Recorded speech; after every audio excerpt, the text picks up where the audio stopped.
મુખ્યમંત્રી ભૂપેન્દ્ર પટેલે રાજ્યની આંગણવાડીઓમાં નવી નિમણૂક મેળવેલી 9,000થી વધુ આંગણવાડી કાર્યકર અને તેડાગર બહેનોને આજે મહિલા અને બાળ વિકાસ મંત્રી ડૉક્ટર મનીષાબેન વકીલની પ્રેરક ઉપસ્થિતિમાં ગાંધીનગરના મહાત્મા મંદિર ખાતે 4 ડિસેમ્બરના બપોરે 12 વાગે નિમણૂક પત્ર એનાયત કર્યા હતા. રાજ્યભરમાં આ નિમણૂક પત્ર વિતરણ કાર્યક્રમ ઝોન વાઇઝ યોજવામાં આવ્યો હતો, જેમાં મંત્રીઓ અને પદાધિકારીઓ દ્વારા નિમણૂક પત્ર એનાયત કરાયા હતા. ગાંધીનગરમાં યોજાયેલા રાજ્યકક્ષાનું કાર્યક્રમનું પ્રસારણ પણ તેઓએ નિહાળ્યું હતું. મુખ્યમંત્રીએ નવનિયુક્ત આંગણવાડી કાર્યકર અને તેડાગર બહેનોને અભિનંદન પાઠવતા જણાવ્યું હતું કે આંગણવાડી એ બાળકોના ઘડતરનું પ્રથમ પગથિયું છે. દેશના ભવિષ્ય સમાન નાના ભૂલકાઓને સમૃદ્ધ વિકાસની અતિ મહત્વપૂર્ણ જવાબદારીઓ સૌ આંગણવાડી બહેનો નિભાવવાની છે.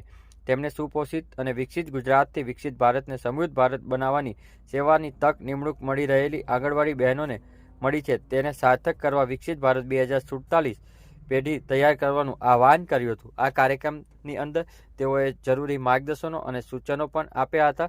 આ સાથે રાજકોટ, સુરત, વડોદરા ઝોનમાં નવા નિમણૂક પામનાર આંગણવાડી કાર્યકર અને તેડાગર બહેનોએ પણ મંત્રી તેમજ મહાનુભાવોના હસ્તે જિલ્લા કક્ષાએ નિમણૂક પત્ર જે છે આપવામાં આવ્યા હતા. ગાંધીનગર ખાતે આયોજિત કાર્યક્રમમાં મહાનગરપાલિકાના મેયર મીરાબેન પટેલ, જિલ્લા પંચાયત પ્રમુખ શિલ્પાબેન, ધારાસભ્ય રીટાબેન પટેલ, મુખ્ય સચિવ M.K. દાસ સહિતના મોટી સંખ્યામાં આંગણવાડી કાર્યકર્તાઓ અને તેડાગર બહેનો ઉપસ્થિત રહ્યા હતા.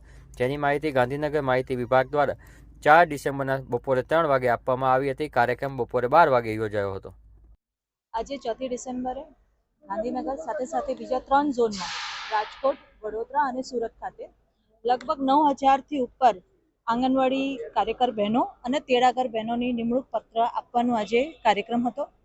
આટલા મોટા પ્રમાણમાં જ્યારે કાર્યકર બહેનો અને તેડાગર બહેનો આંગણવાડીમાં જવાની છે, ત્યારે નિમણૂક પત્ર આપવાની સાથે સાથે અમારા મુખ્યમંત્રી શ્રી ભૂપેન્દ્રભાઈ પટેલજી દ્વારા એમને ઉત્તમ કામગીરી માટે પણ એક અભિનંદન આપ્યો છે કે આગામી દિવસોમાં આપણા ગુજરાતના જેટલા બાળકો છે એને પોષિત કેવી રીતે રાખી શકાય, આંગણવાડીનો ઉપયોગ થકી કેવી રીતે એમનું ઘડતર થઈ શકે, એના માટેની પણ આજે વાત મૂકવામાં આવી છે. હું સમગ્ર આંગણવાડી કાર્યકર્તા બહેનો અને તેડાગર બહેનોને ખૂબ ખૂબ અભિનંદન આપું છું, કેમ કે એમના થકી જે ગુજરાતનું આપણે જે વિઝન રાખીએ છીએ કે પોષિત ગુજરાત કેવી રીતે બનાવવું, એમના થકી બનશે.